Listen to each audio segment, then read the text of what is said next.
ప్రకటన గ్రంథము 19వ అధ్యాయం. అటు తరువాత బహుజనుల శబ్దం వంటి గొప్ప స్వరము పరలోకమందు ఇలాగు చెప్పగా వింటిని, ప్రభువును స్తుతించుడి, రక్షణ మహిమ ప్రభావములు మన దేవునికి చెల్లును. ఆయన తీర్పులు సత్యములను న్యాయములనై ఉన్నవి.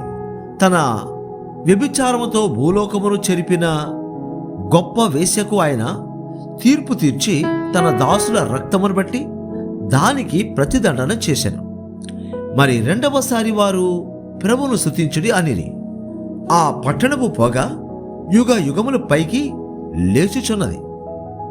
అప్పుడు ఆ 24 పెద్దలను 4 జీవులను సాగిలపడి ఆమేన్, ప్రభువును స్తుతించుడి అని చెప్పుచు సింహాసనాసీనుడగు దేవునికి నమస్కారము చేసిరి.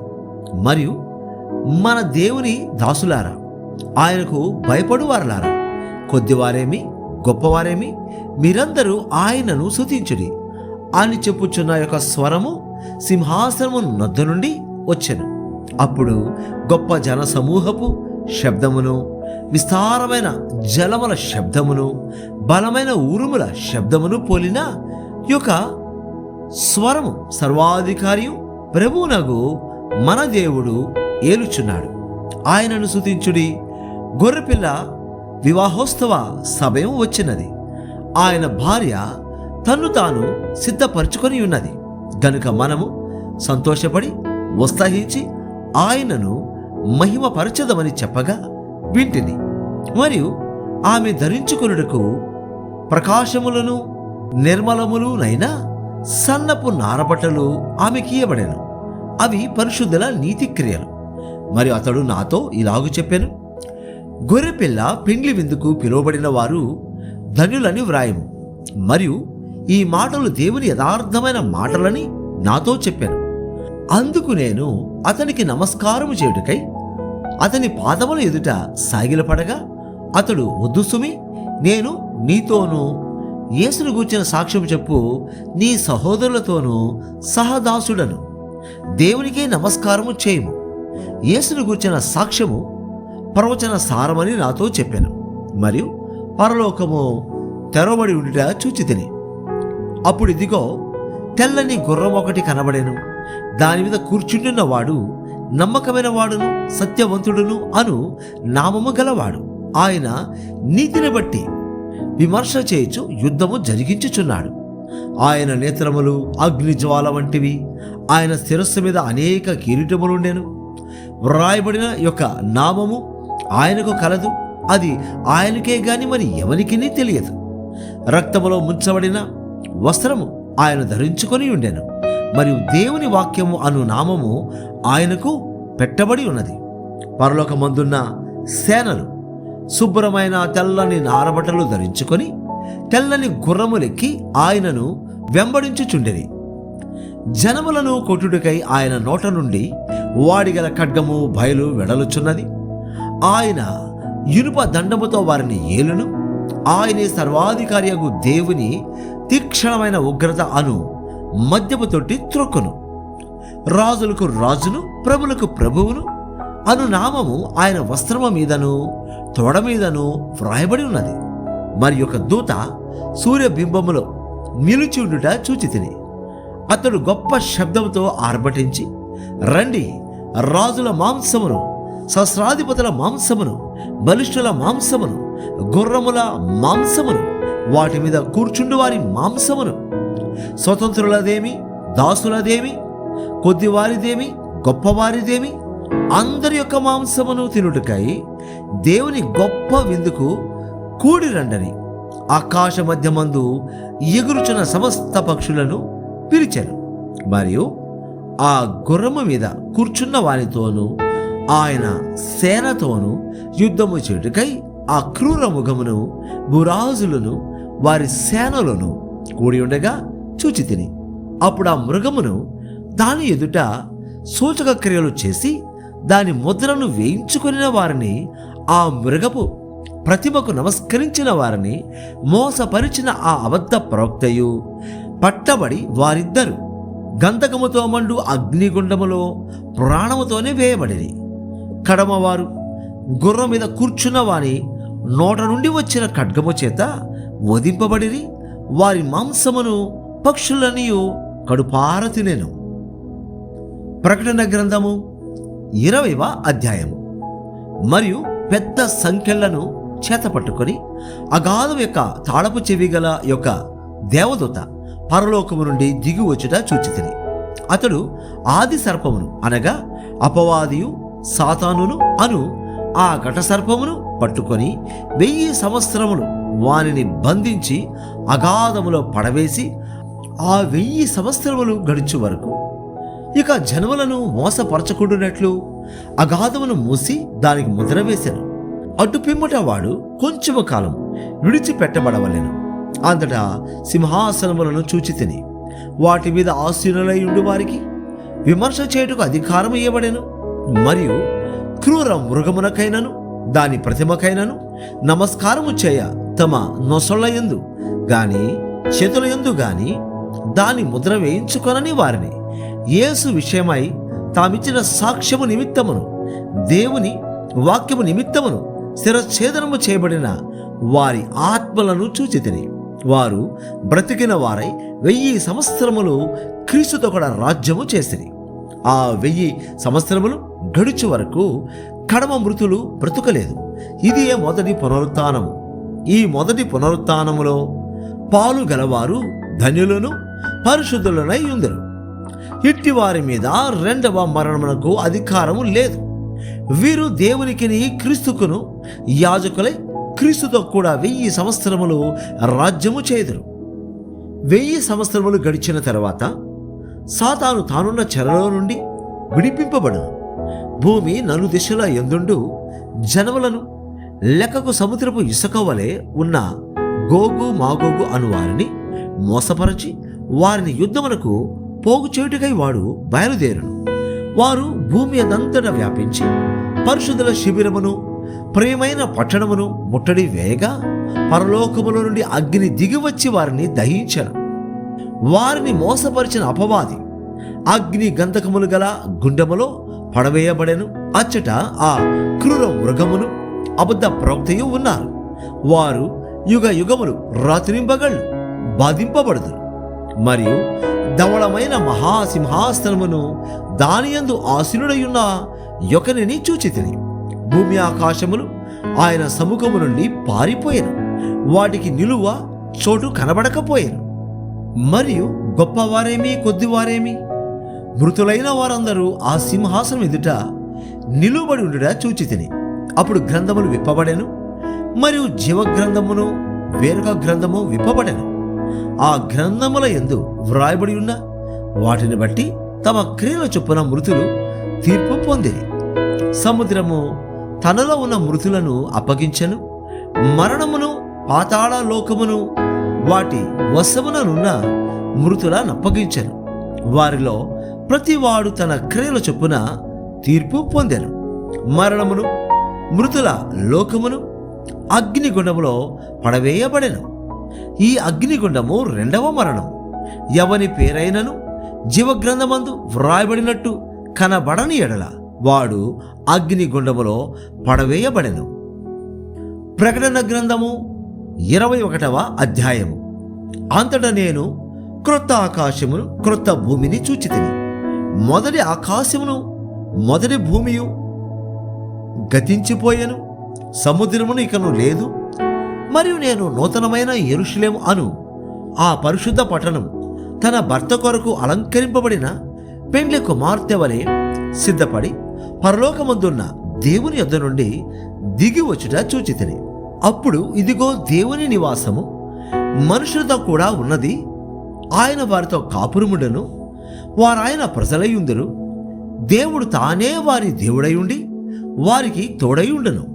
ఆయన వారి కన్నుల ప్రతి బాష్ప బిందువును తుడిచివేయను. మరణం ఇక ఉండదు. దుఃఖమైనను ఏడ్పైనను వేదన అయినను ఇక ఉండదు. మొదటి సంగతులు గతించిపోయేనని సింహాసనములో నుండి వచ్చిన గొప్ప స్వరము చెప్పుట వింటిని. అప్పుడు సింహాసనాసీనుడయ్యున్నవాడు ఇదిగో సమస్తమును నూతనమైనవిగా చేయుచున్నానని చెప్పాను. మరియు ఈ మాటలు నమ్మకమును నిజమునై ఉన్నవి గనుక వ్రాయమని ఆయన నాతో చెప్పుచున్నాడు. మరియు ఆయన నాతో ఇట్లా, నేను సమాప్తమైనవి, నేనే అల్ఫాయు ఒమేగయు, అనగా ఆదియు అంతమునై ఉన్నవాడను. దప్పికొను వానికి జీవజలముల బుగ్గలోని జలమును నేను ఉచితముగా అనుగ్రహించను. జయించువాడు వీడిని స్వతంత్రించుకొనను. నేనతనికి దేవుడనై ఉందను, అతడు నాకు కుమారుడై ఉండను. పిరికి వారును, అవిశ్వాసులను, అసహ్యులను, నరహంతకులను, వ్యభిచారులను, మాంత్రికులను, విగ్రహారాధకులను, అబద్ధికులందరూ అగ్ని గంధకములతో మండు గుండములో పాలు పొందుదురు. ఇది రెండవ మరణము. అంతటా ఆ కడపటి 7 తెగుళ్లతో నిండిన 7 పాత్రలను పట్టుకొని ఉన్న 7 దేవదూతలలో ఒకడు వచ్చి, ఇటు రమ్ము, పెండ్లి కుమార్తెను, అనగా గొర్రెపిల్ల యొక్క భార్య నీకు చూపెదనని నాతో చెప్పి, ఆత్మవశుడనై ఉన్న నన్ను ఎత్తైన గొప్ప పర్వతం మీదికి కొనిపోయి, యెరూషలేము అను పరిశుద్ధ పట్టణము, దేవుని మహిమగలదై పరలోకమందున్న దేవుని యొద్ద నుండి దిగివచ్చుట నాకు చూపెను. దాని అందలి వెలుగు దగదగ మెరయు సూర్యకాంతము వంటి అమూల్య రత్నమును పోలి ఉన్నది. ఆ పట్టణమునకు ఎత్తైన గొప్ప ప్రాకారమును 12 గుమ్మములను ఉండెను. ఆ గుమ్మముల యొద్ద 12 దేవదూతలుండెరి. ఇశ్రాయేలీయుల 12 గోత్రముల నామములు ఆ గుమ్మముల మీద వ్రాయబడి ఉన్నవి. తూర్పు వైపున 3 గుమ్మములు, ఉత్తరపు వైపున 3 గుమ్మములు, దక్షిణపు వైపున 3 గుమ్మములు, పశ్చిమపు వైపున 3 గుమ్మములున్నవి. ఆ పట్టణపు ప్రాకారము 12 పునాదులు గలది. ఆ పునాదుల పైన గొర్రెపిల్ల యొక్క 12 అపోస్తుల 12 పేర్లు కనబడుచున్నవి. ఆ పట్టణమును, దాని గుమ్మములను, ప్రాకారమును కొలుచుటకై నాతో మాట్లాడు వాని యొద్ద బంగారు కొలకర్ర ఉండెను. ఆ పట్టణము చౌకమైనది, దాని పొడుగు దాని వెడల్పుతో సమానము. అతడు ఆ కొలకర్రతో పట్టణమును కొలువగా దాని కొలత 750 కోసులైనది. దాని పొడుగును, ఎత్తును, వెడల్పును సమానముగా ఉన్నది. మరియు అతడు ప్రాకారమును కొలువగా అది మనుషుని కొలత చొప్పున 144 మొరలైనది. ఆ కొలత దూత కొలతయే. ఆ పట్టణపు ప్రాకారము సూర్యకాంతములతో కట్టబడెను. పట్టణము స్వచ్ఛమగు స్ఫటికముతో సమానమైన శుద్ధ సువర్ణముగా ఉన్నది. ఆ పట్టణపు ప్రాకారపు పునాదులు అమూల్యమైన నానావిధ రత్నములతో అలంకరింపబడి ఉండెను. మొదటి పునాది సూర్యకాంతపురాయి, రెండవది నీలము, మూడవది యమునారాయి, నాలుగవది పచ్చ, ఐదవది వైడూర్యము, ఆరవది కెంపు, ఏడవది సువర్ణరత్నము, ఎనిమిదవది గోమేధికము, తొమ్మిదవది పుష్యరాగం, 10వది సువర్ణల సునీయము, 11వది పద్మరాగము, 12వది సుగంధము. దాని 12 గుమ్మములు, 12 ముత్యములు, ఒక్కొక్క గుమ్మము ఒక్కొక్క ముత్యముతో కట్టబడి ఉన్నది. పట్టణపు రాజవీధి శుద్ధ సువర్ణమయమై స్వచ్ఛమైన స్ఫటికమును పోలి ఉన్నది. దానిలో ఏ దేవాలయమును నాకు కనబడలేదు. సర్వాధికారైన దేవుడగు ప్రభువును గొర్రెపిల్లయు దానికి దేవాలయమై ఉన్నారు. ఆ పట్టణములో ప్రకాశించుటకై సూర్యుడైనను చంద్రుడైనను దానికి అక్కరలేదు. దేవుని మహిమే దానిలో ప్రకాశించుచున్నది. గొర్రెపిల్లయే దానికి దీపము. జనములు దాని వెలుగునందు సంచరింతురు. భూరాజులు తమ మహిమను దానిలోనికి తీసుకొని వత్తురు. అక్కడ రాత్రి లేనందున దాని గుమ్మములు పగటి వేళ ఏమాత్రమును వేయబడవు. జనములు తమ మహిమను ఘనతను దానిలోనికి తీసుకుని వచ్చెదరు. గొర్రెపిల్ల యొక్క జీవగ్రంథమందు వ్రాయబడిన వారే దానిలో ప్రవేశిందురు గాని నిషిద్ధమైనదేదైనను అసహ్యమైన దానిని అబద్ధమైన దానిని జరిగించు వాడైనను దానిలోనికి ప్రవేశింపడు. ప్రకటన గ్రంథము 22వ అధ్యాయము. మరియు స్ఫటికము వలె మెరయునట్టి జీవజలముల నది దేవుని యొక్కయు గొర్రెపిల్ల యొక్కయు సింహాసనం నొద్ద నుండి ఆ పట్టణపు రాజవీధి మధ్యను ప్రవహించుట ఆ దూత నాకు చూపాను. ఆ నది యొక్క ఈవలను ఆవలను జీవవృక్షముండెను. అది నెల నెలకు ఫలించుచు 12 కాపులు కాయును. ఆ వృక్షము యొక్క ఆకులు జనములను స్వస్థపరచుటకై వినియోగించును. ఇక మీదట శాపగ్రస్తమైనది ఏది దానిలో ఉండదు. దేవుని యొక్కయు గొర్రెపిల్ల యొక్కయు సింహాసనము దానిలో ఉండును. ఆయన దాసులు ఆయనను సేవించుచు ఆయన ముఖదర్శనము చేయుచుందరు. ఆయన నామము వారి నొసల ఎందుండును. రాత్రికెన్నడూ ఉండదు. దీపకాంతి అయినను సూర్యకాంతి అయినను వారికి అక్కరలేదు. దేవుడైన ప్రభువే వారి మీద ప్రకాశించును. వారు యుగయుగములో రాజ్యము చేయుదురు. మరియు ఆ దూత ఇలాగు నాతో చెప్పెను, ఈ మాటలు నమ్మకములను సత్యములునై ఉన్నవి. ప్రవక్తల ఆత్మలకు దేవుడకు ప్రభు త్వరలో సంభవింపవలసిన వాటిని తన దాసులకు చూపుటకై తన దూతను పంపెను. ఇదిగో నేను త్వరగా వచ్చుచున్నాను. ఈ గ్రంథములోని ప్రవచన వాక్యములను గైకొనువాడు ధన్యుడు. యోహానను నేను ఈ సంగతులను వినినవాడను చూచినవాడను. నేను విని చూచినప్పుడు వాటిని నాకు చూపుచున్న దూత పాదముల ఎదుట నమస్కారము చెట్టుకు సాగిలపడగా అతడు, వద్దు సుమి, నేను నీతోనూ ప్రవక్తలైన నీ సహోదరులతోనూ ఈ గ్రంథమందున్న వాక్యములను గైకొని వారితోనూ సహదాసుడను, దేవునికి నమస్కారము చేయమని చెప్పాను. మరియు అతడు నాతో ఇలాగూ చెప్పాను, ఈ గ్రంథమందున్న ప్రవచన వాక్యములకు ముద్ర వేయవలదు. కాలము సమీపమై ఉన్నది. అన్యాయము చేయవాడు ఇంకను అన్యాయమే చేయనిమ్ము. అపవిత్రుడైన వాడు ఇంకను అపవిత్రుడుగానే యుండనిమ్ము. నీతిమంతుడు ఇంకను నీతిమంతుడుగానే యుండనిమ్ము. పరిశుద్ధుడు ఇంకను పరిశుద్ధుడుగానే యుండనిమ్ము. ఇదిగో త్వరగా వచ్చుచున్నాను. వాని వాని క్రయ చొప్పున ప్రతి వానికి చుటకు నేను సిద్ధపరిచిన జీతము నా యుద్ధ ఉన్నది. నేనే అల్ఫాయు ఓమెగయు, మొదటి వాడను కడపటి వాడను, ఆది అంతమునై ఉన్నాను. జీవవృక్షమునకు హక్కు గలవారై గుమ్మముల గుండా ఆ పట్టణములోనికి ప్రవేశించినట్లు తమ వస్త్రములను ఉదుకుకొనువారు ధన్యులు. కుక్కలను, మాంత్రికులను, వ్యభిచారులను, నరహంతకులను, విగ్రహారాధకులను, అబద్ధమును ప్రేమించి జరిగించు ప్రతివాడును వెలుపట నుందురు. సంగముల కోసము ఈ సంగతులను గూర్చి మీకు సాక్ష్యమిచ్చుటకు యేసు అను నేను నా దూతను పంపి ఉన్నాను.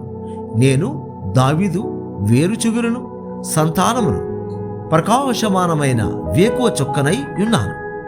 ఆత్మయు పెండ్లి కుమార్తెయు రమ్ము అని చెప్పుచున్నారు.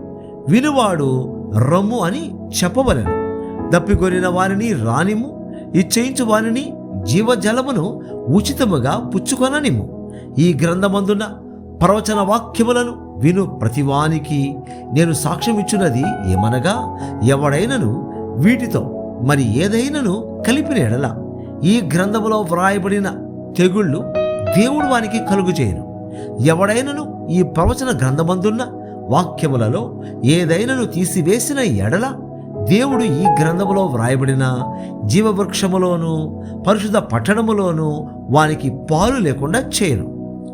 ఈ సంగతులను గూర్చి సాక్ష్యమిచ్చువాడు అవును, త్వరగా వచ్చుచున్నానని చెప్పుచున్నాడు. ఆమేన్. ప్రభువైన యేసు రమ్ము.